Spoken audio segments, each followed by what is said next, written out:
I'm really proud of the role that I take, and that's why I mediate so often. But I still volunteer with DC because I love the people, and I also want to be able to make sure that anybody can get access to the service, and if there's any way I can help, I try my best to do so. How did you become a mediator with Community Mediation DC? In my profession is alternative dispute resolution, and I was looking for the opportunities to gain more knowledge in arbitration and mediation.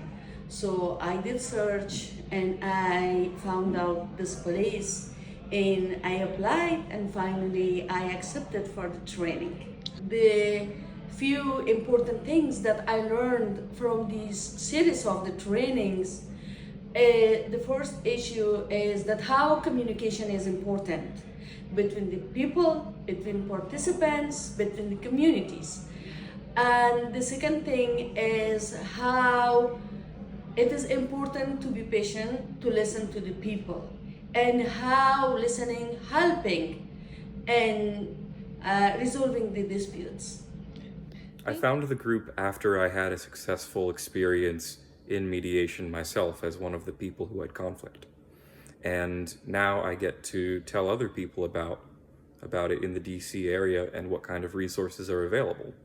I like to show people that whenever everybody's feeling empowered, that a consensus can be reached and a lot less harm can be spread around thanks to that. I was primarily interested in re-entry mediation, actually. And it was really amazing because I was able to go into the prisons and I was able to educate them. But yeah, it was really awesome. That's what got me into it, just trying to get to the other side of imprisonment.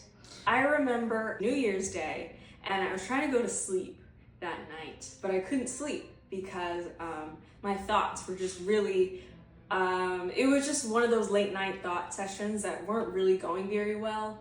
I was being very mean to myself, I was putting myself down in things, and it reached a point where I stopped and I thought to myself, okay, Jen, it sounds like you value your reputation and you value respect, and because these needs are not being met, you are feeling very angry towards yourself. And I included more, I used reflective listening on myself, and it got the voices to stop talking. And I was able to actually fall asleep pretty soon after that, because all of the voices really the voices in my head just needed to be validated and they needed to be heard. Yeah. And then I was just able to go to sleep, and it was awesome. That's so amazing.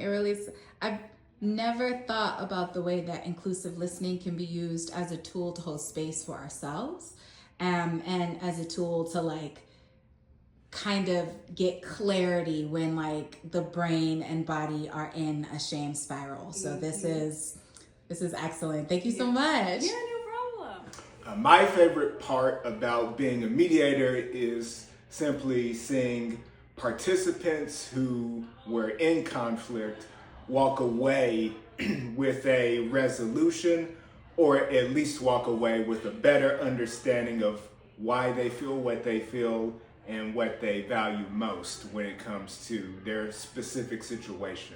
In my everyday life, I have started to use a lot of the active listening skills and asking open-ended questions to deepen the conversation between me and another person. Sometimes I'll ask them, what are your thoughts about what I've said, to challenge them and get them engaged in whatever conversation that we're having. And I've really found that to be useful.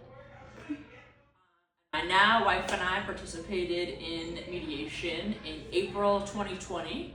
So soon after the pandemic hit, I was grateful that mediation was quickly offered virtually, because we had some big decisions to make. So we were deciding if we wanted to buy a house together, if we wanted to have kids together, and if we wanted to get married. And our wonderful mediators, Tracy and Akita, and the wonderful staff at CMDC offered us mediation for free. I think we participated in 4 mediation sessions. as somebody who like has gone through mediation training and conflict resolution training, I find that I can do the work to try to help my partner feel heard and understood. And sometimes when I'm doing that, I lose what's important to me. And so to be able to have mediators doing that work for us, making sure both of us were feeling heard and understood. We weren't in particular conflict, but we just needed to make some difficult decisions and we wanted to make them collaboratively. And so we bought a house. We now have a 21-month-old child and and are committed to living in DC with our community. We got married and we feel really good about how we made these decisions.